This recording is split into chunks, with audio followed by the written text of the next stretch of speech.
లూకాసు వార్త 6వ అధ్యాయం 46వ వచనం చదువుకుందాం.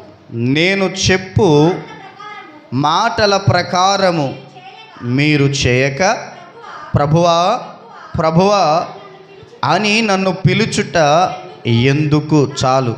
హల్లెలూయా. ప్రభువు వాక్యం సెలవిస్తుంది. ఈరోజు రాత్రి గమనించండి ప్రేమైన దేవుని బిడ్డలారా, కొద్ది నిమిషాలు ఈ మాటను బట్టి కొన్ని ఆలోచనలు ధ్యానం చేద్దాం. ప్రభు అంటున్నాడు, నేను చెప్పు మాట ప్రకారము మీరు చేయక ప్రభువా ప్రభువా అని నన్ను పిలుచుట ఎందుకు అని ఆయన క్వశ్చన్ వేస్తున్నారు. సహజంగా ప్రేమైన దేవుని బిడ్డలారా, ప్రతి వ్యక్తి కూడా, ప్రతి క్రైస్తవుడు కూడా దేవుని వాక్యం కొరకు ఆశపడతారు కదా. దేవుని వాక్యం కొరకు ఎదురు చూస్తారు.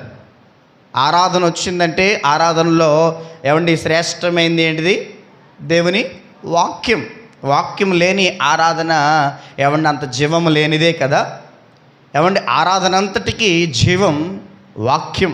అందుకే వాక్యానికి నిలబడే సమయాల్లో లేకపోతే వాక్యానికి ఇచ్చే సమయంలో అతి శ్రేష్టమైన సమయానికి మనము వచ్చి ఉన్నాం అంటారు అధ్యక్షులైన వారు, నడిపించేవారు కదా. ఏమండి శ్రేష్టమైన సమయంలోనికి, మంచి సమయంలోనికి ఏమండి మనం వచ్చి ఉన్నాం. దేవుని మాటలు వినే సమయంలోనికి మనము వచ్చి ఉన్నాం అంటారు. కాబట్టి ఏమండి ప్రతి ఆరాధనకు జీవం దేవుని వాక్యం. ఆ వాక్యం కొరకు ప్రతి విశ్వాసి కూడా ఆశపడి ఎదురు చూస్తారు. ప్రార్థనాపూర్వకంగా కూడా ఉంటారు. అందుకే ప్రార్థన అంటే వాక్యానికి ముందు ప్రార్థించే సమయంలో కూడా ఏమని ప్రార్థన చేస్తాం?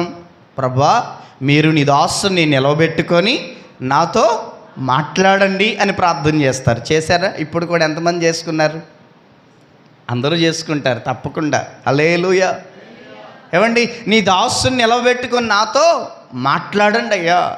నీ దాసుని సిలువు చాటును మరుగుపరిచి నాతో నీ ముఖ కాంతుల నుండి మాట్లాడండి అయ్యా అని ఏమండి కొంచెం ఆత్మీయత, కొంచెం వాక్య పట్ల పరిజ్ఞానం తెలిసిన వారు మరిన్ని వాక్య సంబంధమైన లేఖనాలను కోట్ చేసి ప్రార్థన చేస్తూ ఉంటారు. హల్లెలూయా. ఇప్పుడే సేవకురాలు కూడా చదివించారు, నీ వాక్యమే నన్ను బ్రతికించేది, నా బాధలలో అదియే నెమ్మదినిచ్చేది. కాబట్టి నీ వాక్యం నన్ను బ్రతికించేది కనుక నీ సేవకుని నిలబెట్టుకుని నీ వాక్కు చేత నన్ను బ్రతికించయ్యా అని ప్రార్థన చేస్తాం. ఒకవేళ కొంతమంది మరింత వాక్యం కొరకు ఆశ కలిగిన వారైతే ఇంటి దగ్గర ఉండగానే ప్రార్థనాపూర్వకంగా వచ్చేవారు కూడా ఉంటారు. ఎంతమంది ఉన్నారు ఈరోజైతే? ఏమంటే ఇంటి దగ్గర ఉండగానే ఈరోజు నీ సన్నిధికి వెళ్తున్నానయ్యా, నీ సన్నిధిలో నేను ఉన్నప్పుడు నీ వాక్కు చేత నాతో